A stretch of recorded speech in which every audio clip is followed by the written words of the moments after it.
Guys, this is Palm Groya with Pro Box Respect TKO, and I'm with the new IBF World Super Middleweight Champion, Traux.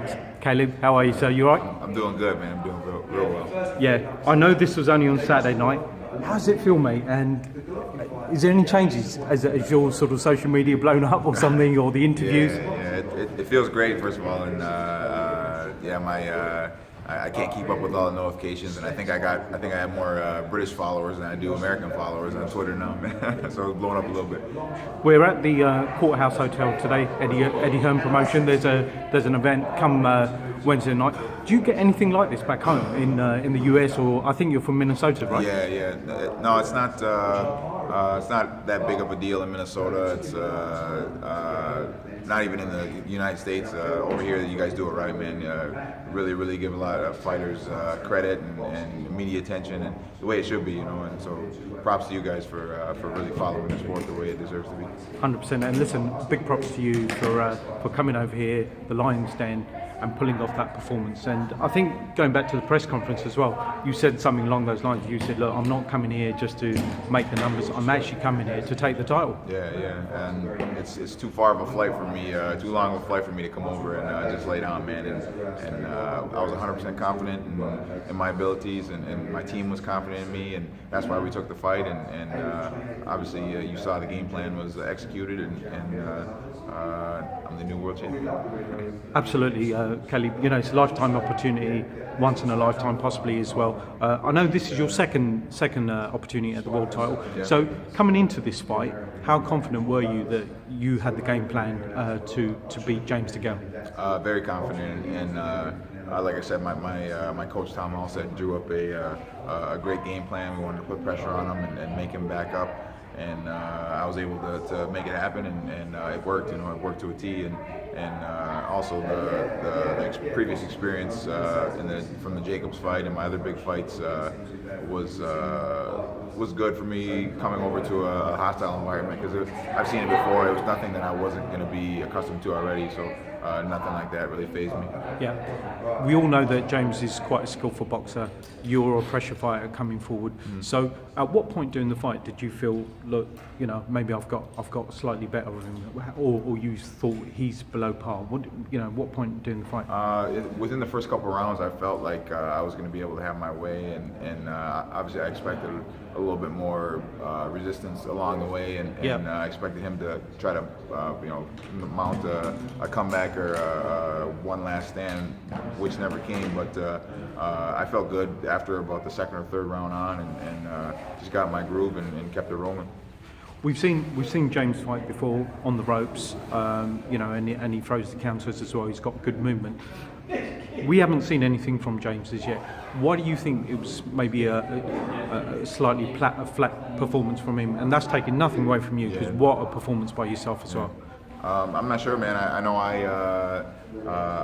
we studied the fact that he likes to lay in the ropes, and I was ready for him to do that. And when he got there, it was up to me to take full advantage of it.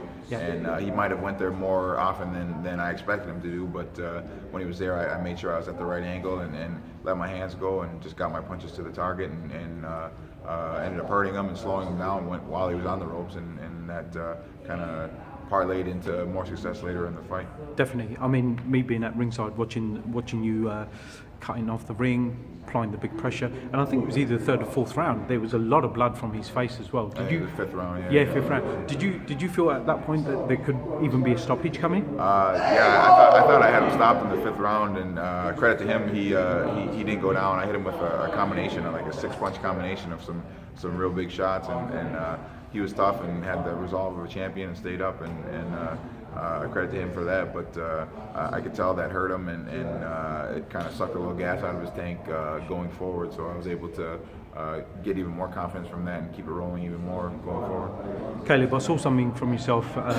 in print saying that, you know, he kept talking about other opponents and overlooking yourself. Did that add a bit of extra motivation for you? Yeah, absolutely. I mean, nobody wants to see themselves dismissed right in front of you.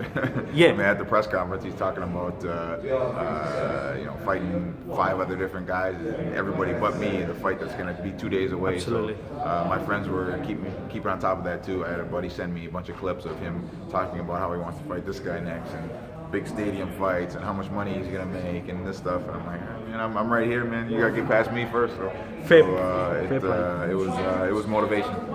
And I know you've said this also in print as saying those fights are now for me in 2018. Yeah.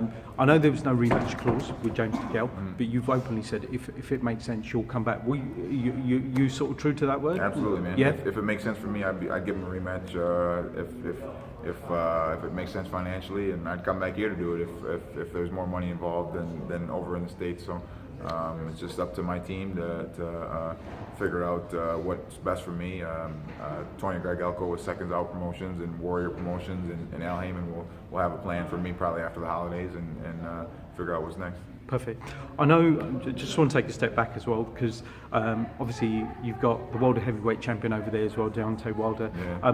Why do you think that boxing, for a country that does have a boxing following, why do you think boxing's not as big as it is as in the UK? I'm not sure. We have our 4 major sports: football, baseball, basketball, and hockey, and that steals a lot of the media attention. And boxing is kind of on the lower rung. And over here, I think it's the opposite. Boxing is a front page type of sport. And, Absolutely. And that's why I wouldn't mind coming back here, man. I love it. It's, everybody's showing me love, and even though, like I said in a couple previous interviews, even though I upset the apple cart and beat the hometown guy, they appreciate a good fight, and the fans appreciate a good fight and appreciate a good show, and show me love for him.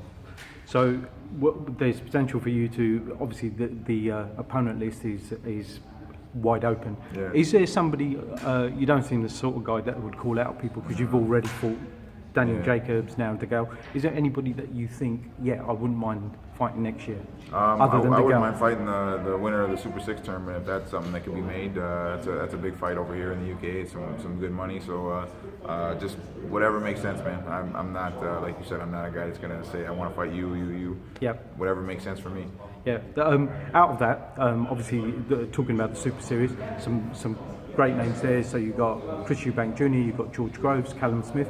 Do you potentially see a winner out of those 3, or Well, Bramer looked pretty good in his fight. So okay, he's a not to be dismissed My bad, either. yeah. But no, I don't know. I think Smith was the favorite going in, and from what I heard, I didn't see the fight. From what I heard, he didn't look very great in his first fight. And Groves and Eubank looked real good in his first fight, so that should be a pretty good fight. And we'll see, man. You got to let it play out. Yeah, absolutely. Just want to say it's been a privilege to talk to you, champ. And it was a great fight on Saturday night, and we wish you all the best going forward as well. Thank you. Thanks, Appreciate Caleb. Take care.